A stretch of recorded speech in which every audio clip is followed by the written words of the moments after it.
Hello friends, स्वागत है आप सभी का प्रयास हर कदम सफलता की ओर एजुकेशन चैनल में। और दोस्तों, आज की इस वीडियो में हम बात करेंगे जो रीसेंट केवीएस की नोटिफिकेशन आया है, वैकेंसी आई है 2022-23 के लिए। उसमें कौन कौन बच्चे जो हैं वो फॉर्म भर सकते हैं। पीआरटी, टीजीटी, पीजीटी सभी पोस्ट के लिए वैकेंसी आई हैं। तो उसमें कौन कौन जो है वो फॉर्म भर सकते हैं। आगे सबसे बड़ा जो चेंजमेंट हमें देखने को मिला है वो है इस बार केवीएस का जो सिलेबस है वो बदल गया है। तो आज की इस वीडियो में हम देखेंगे कि जो सिलेबस बदल गया है वो किस किस प्रकार से रहने वाला है। तो चलिए दोस्तों, शुरू करते हैं कि सबसे पहले तो हम यही बात कर लेते हैं कि केवीएस जो वैकेंसी निकली है उसमें पीआरटी और टीजीटी फॉर्म कौन लोग भर सकते हैं। तो उसके लिए वही लोग अप्लाई कर सकते हैं जिनका सीटेट क्लियर है, यानी कि पीआरटी और टीजीटी के लिए हमें सीटेट की आवश्यकता है।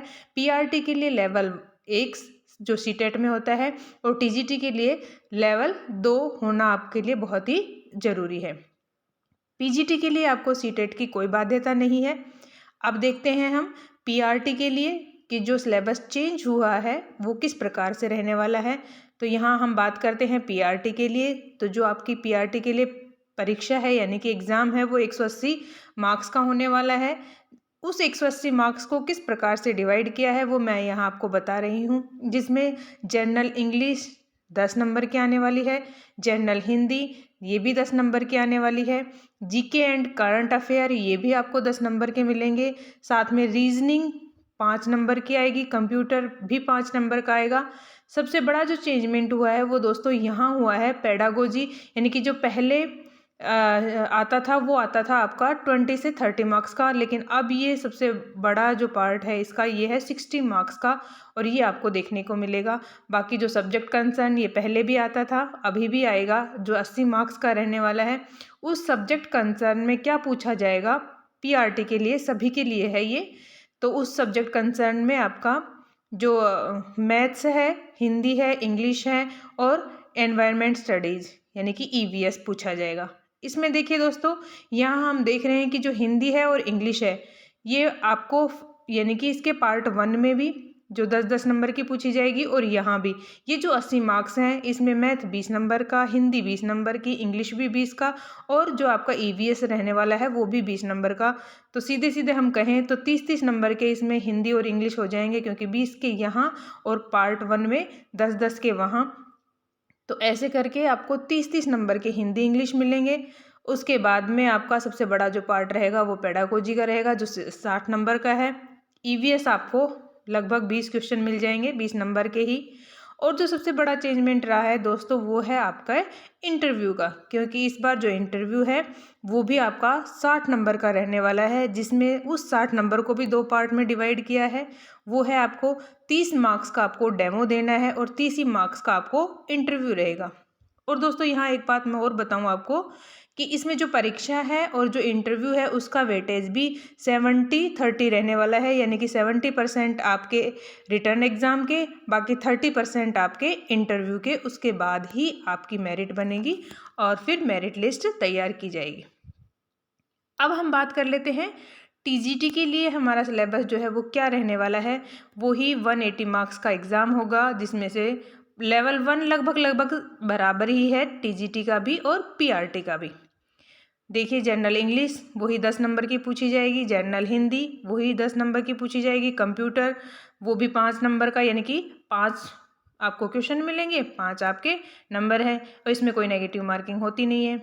जीके एंड करंट अफेयर्स आपके वही 10 नंबर के, रीजनिंग 5 नंबर की, पेडागोजी आपको यहाँ मिलेगी 40 नंबर की।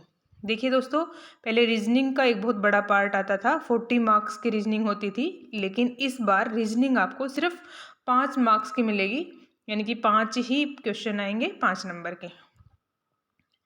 अब इसमें जो सबसे बड़ा चेंजमेंट हुआ है वो हुआ है सब्जेक्ट कंसर्न का। पहले सब्जेक्ट कंसर्न नहीं पूछा जाता था, अब आप जिस भी सब्जेक्ट से अप्लाई करेंगे, चाहे आप हिंदी, इंग्लिश, एसएसटी, जो जितने भी सब्जेक्ट हैं वो लिस्ट में दे रखे हैं, जो जो भी केवी के पास अवेलेबल हैं, उन पोस्ट पे आप संस्कृत उन पोस्ट पे आप अप्लाई कर सकते हैं। तो जिस पोस्ट के लिए आप अप्लाई करेंगे, जिस सब्जेक्ट के लिए आप अप्लाई करेंगे, उसी का ही सब्जेक्ट कंसर्न आपसे पूछा जाएगा, जो कि 12th लेवल स्पेसिफिक सब्जेक्ट होगा और वो पूछा जाएगा आपसे 100 मार्क्स का। तो इसमें सबसे बड़ा जो रोल है वो रहेगा आपके सब्जेक्ट मेथड पे, यानी कि आपका जो सब्जेक्ट है वो कितना डेवलप है।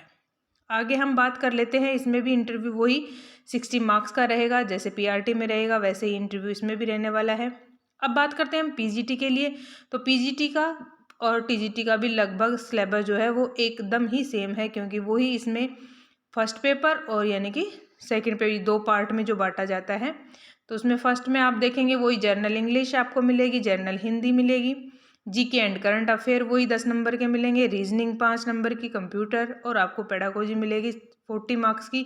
सेम जो टीजीटी पैटर्न है, बट इसमें जो सब्जेक्ट कंसर्न है वो आपको यानी कि आपके बीए स्नातक जो स्तर है वहाँ का पूछा जाएगा, यानी कि सब्जेक्ट कंसर्न की सब्जेक्ट की जो डिफ़िकल्टी लेवल है वो आपका हाई रहेगा पीजीटी पोस्ट के लिए। और टीजीटी पोस्ट के लिए सब्जेक्ट कंसर्न 12th बेस तक पूछा जाता है। पीजीटी में आपको स्नातक स्तर का या फिर ये कहें कि एमए तक का भी पूछ लिया जाता है। अब हम नीचे बात करते हैं कि टीजीटी के लिए BCom, BCA, BTech, biotechnology, industrial chemistry के स्टूडेंट ये फॉर्म नहीं भर सकते, क्योंकि दोस्तों टीजीटी के लिए केवीएस में इन सब्जेक्ट से रिलेटेड कोई पोस्ट नहीं है। इसलिए इन सब्जेक्ट्स वाले स्टूडेंट जो हैं वो केवी में टीजीटी पोस्ट के लिए अप्लाई नहीं कर सकते हैं। अब बात करते हैं हम टीजीटी एसएसटी की कि कौन अभ्यर्थी हैं जो टीजीटी एसएसटी वो भर सकते हैं। तो इसमें वही स्टूडेंट जो हैं वो टीजीटी एसएसटी के लिए अप्लाई कर सकते हैं जिनके पास ग्रेजुएशन में ज्योग्राफी और हिस्ट्री पेपर में से एक विषय के रूप में पढ़ा हो, यानी कि अगर आपने हिस्ट्री या ज्योग्राफी में से कोई एक है उसके साथ में आपका दूसरा पेपर है तो कोई दिक्कत नहीं है, आप भर सकते हैं। यानी कि या तो आपने हिस्ट्री या फिर आपने ज्योग्राफी, एक सब्जेक्ट इनमें से होना कंपलसरी है। अब आते हैं टीजीटी मैथ्स पे। तो मैथ्स के लिए भी वही स्टूडेंट जो है अप्लाई कर सकते हैं जिनके पास ग्रेजुएशन में मैथ के साथ इनमें से कोई दो सब्जेक्ट, यानी कि आपको मैथ तो रखना है, मैथ के अलावा आपने फिजिक्स पढ़ा हो या फिर केमिस्ट्री, इलेक्ट्रॉनिक्स, कंप्यूटर साइंस और स्टैटिक्स, इनमें से आपको कोई दो सब्जेक्ट होने आपके पास अनिवार्य हैं। टीजीटी साइंस की बात कर लेते हैं। तो इसके लिए वही स्टूडेंट जो हैं वो भर सकते हैं जिनका ग्रेजुएशन में बॉटनी, जूलॉजी और केमिस्ट्री रहा हो। और जिन अभ्यर्थियों का कॉम्बिनेशन पेपर मैच नहीं कर रहा वह अभ्यर्थी टीजीटी परीक्षा के लिए योग्य नहीं होंगे। देखिए दोस्तों, आप एक बार अपना सब्जेक्ट कॉम्बिनेशन अवश्य देख लेना, क्योंकि अगर आपका रिटर्न हो भी जाता है तो सब्जेक्ट कॉम्बिनेशन नहीं बनने पे आपको इंटरव्यू के लिए नहीं बुलाया जाएगा।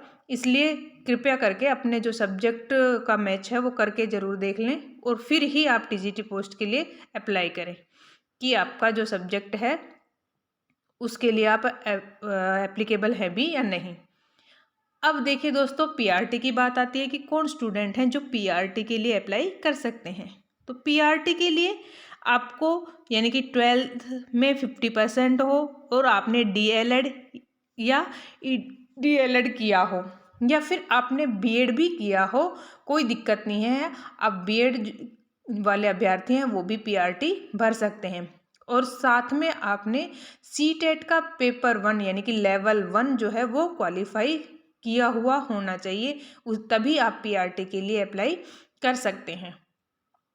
टीजीटी के लिए यहाँ एक बात टीजीटी वाले एक बात ये बहुत ध्यान से देख लें कि टीजीटी के लिए आपको जो स्नातक 50% यानी कि आपके बीए में 50% होने चाहिए। साथ ही साथ एक चीज़ अवश्य देखें कि आप जिस भी सब्जेक्ट से टीजीटी पोस्ट के लिए अप्लाई कर रहे हैं तो उन सब्जेक्ट्स में ईयरली आपके 50% नंबर होने चाहिए।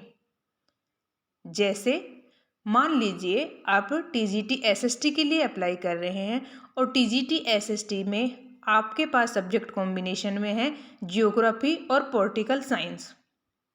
तो दोस्तों, आपको जियोग्राफी और पॉलिटिकल साइंस में बीए फर्स्ट ईयर उसमें भी दोनों सब्जेक्ट में 50-50%, देन बीए सेकेंड ईयर वहाँ भी 50-50%, देन बीए थर्ड ईयर वहाँ भी 50-50% और आपका 50% के साथ एग्रीगेट स्नातक होना चाहिए, तभी आप अप्लाई कर सकते हैं।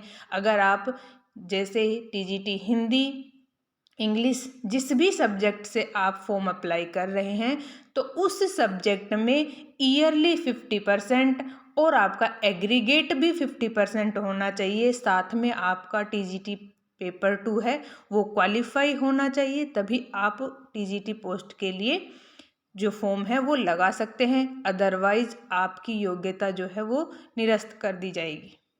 अब बात कर लेते हैं हम पीजीटी की।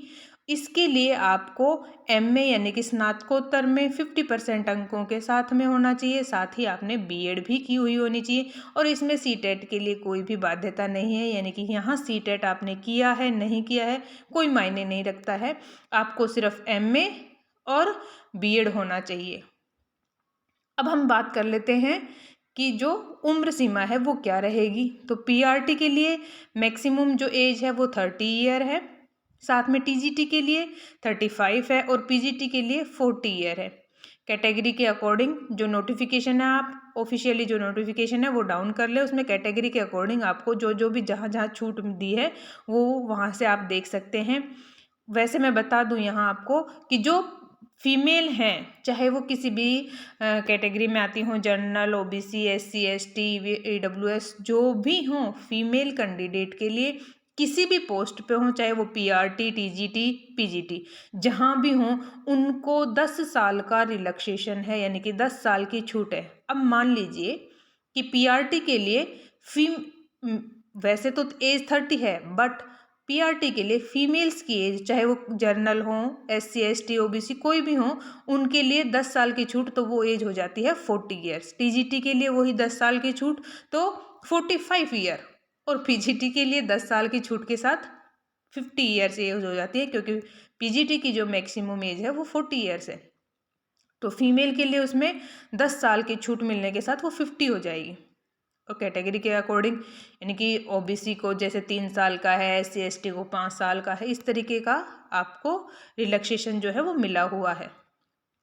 अब यहाँ हम बात कर लेते हैं कि सीटेट क्वालिफाई का मतलब है कि जर्नल, ईडब्ल्यूएस, चाहे वो फीमेल हो मेल हो, उनको आपके इसी टेट में 90 नंबर होना अति आवश्यक है।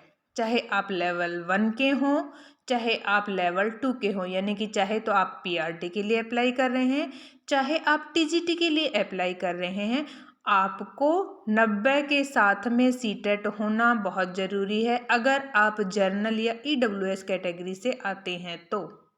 बाकी जो कैटेगरियां हैं उनके जो कैंडिडेट हैं उनको 82 मार्क्स पे भी सीटेट जो है वो वैलिड है, बशर्ते आपके पास आपका जो ओबीसी सर्टिफिकेट है वो आपको जो सेंटर गवर्नमेंट का है वो आपके पास होना चाहिए, यानी कि ओबीसी सर्टिफिकेट सेंटर गवर्नमेंट वाला ही मान्य होगा।